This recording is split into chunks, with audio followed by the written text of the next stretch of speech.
Now let's watch as the boys meet Miz Lola. Plooks and Nicky Neal got lucky. They beat the rest of the crew to the shade. As soon as they arrived, they plopped down at the foot of the tree. Seconds later, they were joined by the others. Everyone was wringing red, drenched in his own sweat. But Plooks and Nicky Neal's faces were redder than everyone else's. In fact, they appeared to be glowing. "Salt time, laddies!" Burfle sang out. "And it looks to me like some of you fellas is right on the verge of heat pasturation. Make dang sure you swallow all them pills. And watch how you use the water." He was looking at Plooks when he delivered this last message. "Here, biggin, you first." Towering above them, he held out a clenched fist. His other hand offered the canteen. What's this, Mr. Slack?" "Them salt tablets, boys. Take yourself 3 of them and wash them down proper. Then pass that water bag along." He watched as Plooks choked down the tablets. "Them will keep you from croaking out here. Lesson, of course, you want to die and shrivel up like a squished horny toad."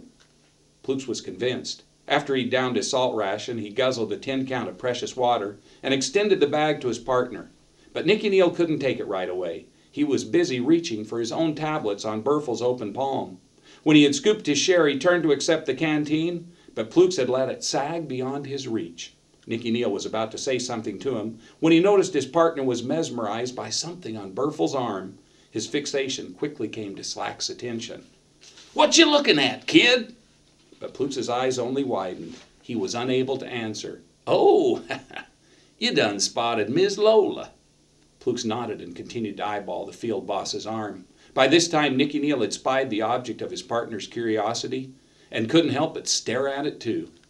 At that very moment, Cletus and his rock crew tramped into the area. Without so much as a word, the new arrivals crowded into the scant shade and attempted to make themselves comfortable. Their boss proceeded to join his friend. "Hey, Cleety, looky here." A wide grin spread over Burfle's face as he pointed to Plooks. "These 2 new pickers just fell in love with Miz Lola." "Oh, was that right? Well, now, maybe they ought to get to see Miz Lola in action, huh?" "I don't know, Cletus." Burfle began to stroke his chin thoughtfully. "The sight might be too much for their little pebble-picking hearts. On the other hand," he became all smiles again. "Why not? You got your juice box?" "You betcha I do. Hang on." Cletus dug into his back pocket and pulled out a mystery package wrapped in a faded blue bandana. Unfolding the cloth, he produced a glistening harmonica. He slapped it against his palm a few times, then raised it to his lips. When he blew into it, a small cloud of dust and grit spewed out. "There." He looked to Burfle and gave a little nod. "Gentlemen," Slack began, "this here's a treat meant only for fully growed men. But in your case, I'm going to make an exception, seeing as how y'all boys probably ain't never going to get to be fully growed anyhow." A serious expression suddenly masked his face. "But listen, campers, if and any of y'all gets embarrassed, why just turn your little old head, savvy?" Burfle stepped forward a few feet and looked Plooks right in the eye. "Get a grip on yourself, biggin, 'cause here she comes."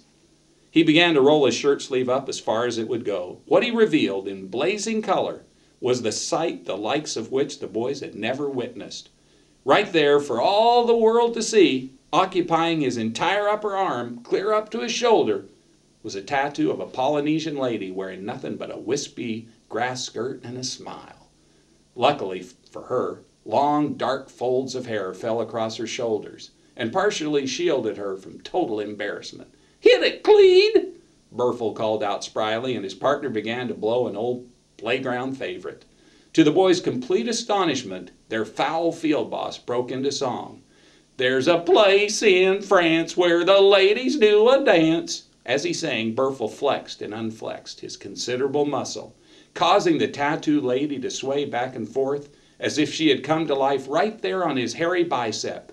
The only thing missing was a palm tree.